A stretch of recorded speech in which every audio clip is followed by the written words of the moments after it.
Welcome back to Pop Nexus.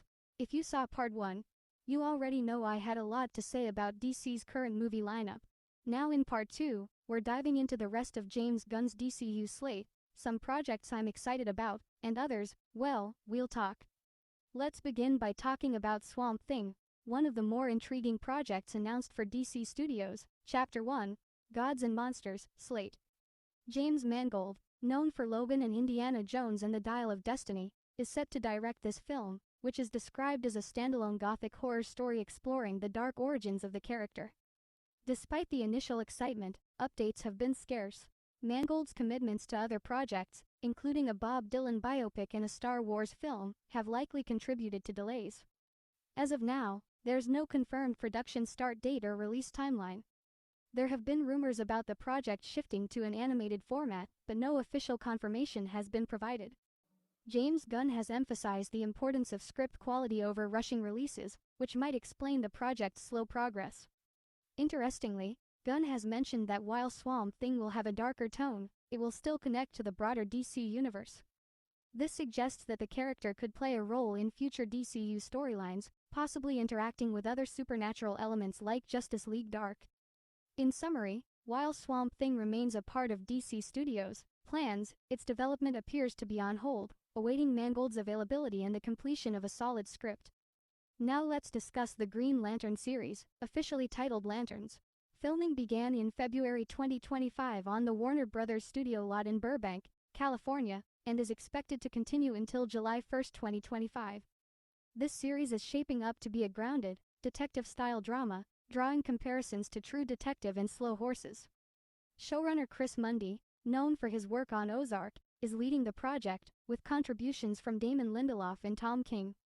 The narrative follows seasoned Lantern Hal Jordan and new recruit Jon Stewart as they investigate a murder in Nebraska, uncovering deeper mysteries. Kyle Chandler portrays Hal Jordan, bringing a seasoned presence to the role. While some fans have raised concerns about his age, I believe he embodies the experience and gravitas needed for an older Hal. Aaron Pierre takes on the role of Jon Stewart. His casting has sparked discussions about colorism, especially considering the casting of his mother, Bernadette, portrayed by Nicole Ari Parker. These concerns are valid and highlight the importance of representation. Nonetheless, Pierre's strong acting background suggests he can bring depth to the character. With a talented creative team and a compelling premise, Lanterns has the potential to be a standout addition to the DCU. It's set to premiere on HBO in early 2026, consisting of 8 episodes. Now, let's talk about The Authority. Initially announced as a live-action film in DC Studios, Chapter 1, Gods and Monsters, Slate, the project has seen little to no updates since its reveal. This silence has sparked speculation about its development status. Recent rumors suggest that The Authority might be transitioning from a live-action format to an animated one.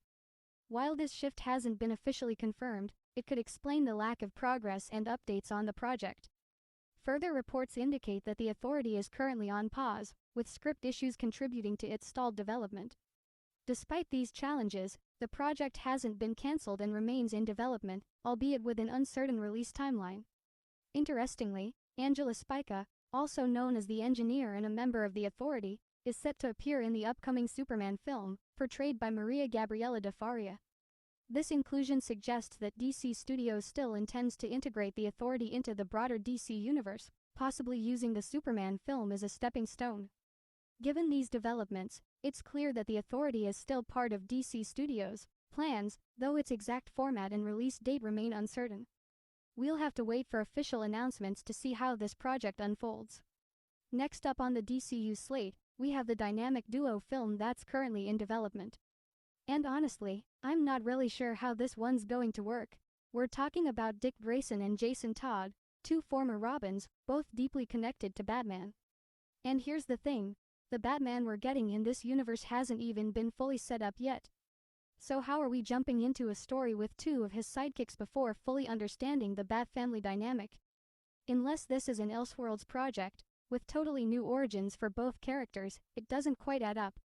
Are they skipping over Dick's entire Robin arc? Is Jason the only Robin and Dick's already Nightwing? Or is Jason running around as a rogue vigilante without the proper emotional buildup? It just feels like one of those projects that needs more groundwork. Especially when characters like Wonder Woman, a literal member of the Trinity, are still sitting on the sidelines with zero updates.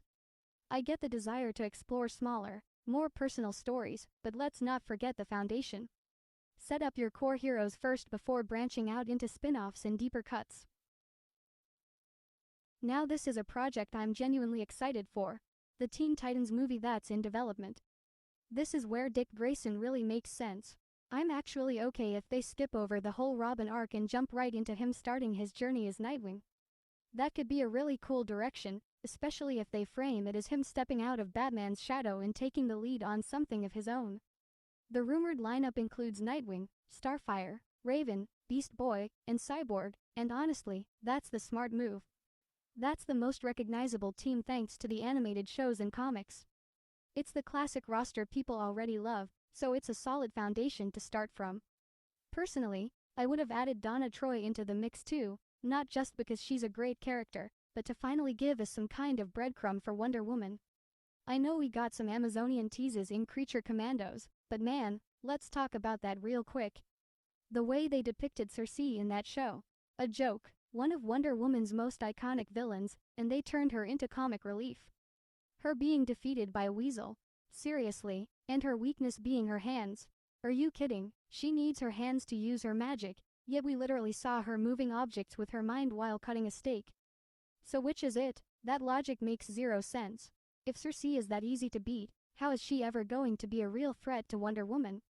She didn't even contribute anything meaningful to the story. Honestly, they could have swapped her out with any other magic user like Tala, and nothing would have changed. That's why I'm concerned about how they're going to handle Wonder Woman in the DCU. If they're willing to turn one of her best villains into a gag character, what's next?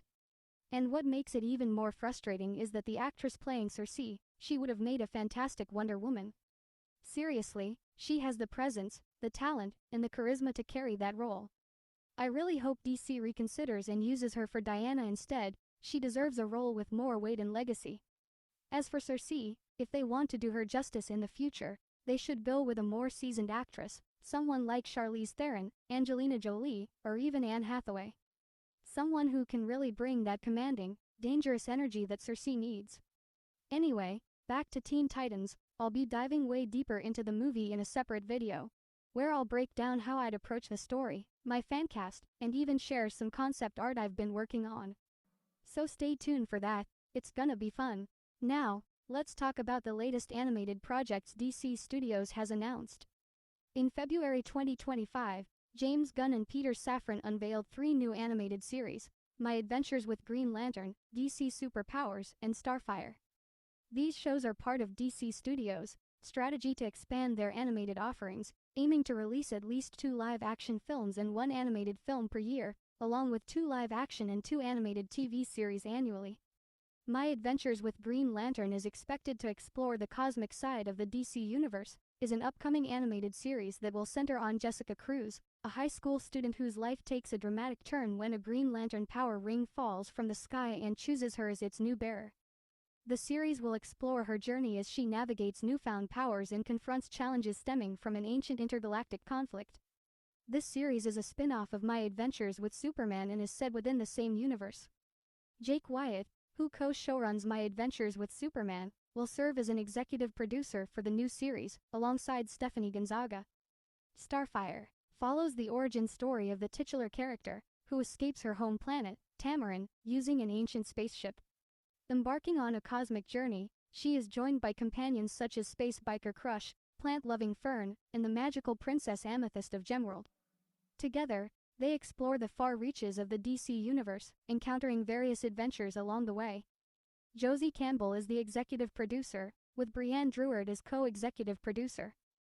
DC Superpowers set at the Alliance School for Heroes, this series focuses on new students, including Lightning, Flash, Plastic Man, Aquagirl, Green Lantern, and Terra, as they hone their abilities under the guidance of Principal Martian Manhunter.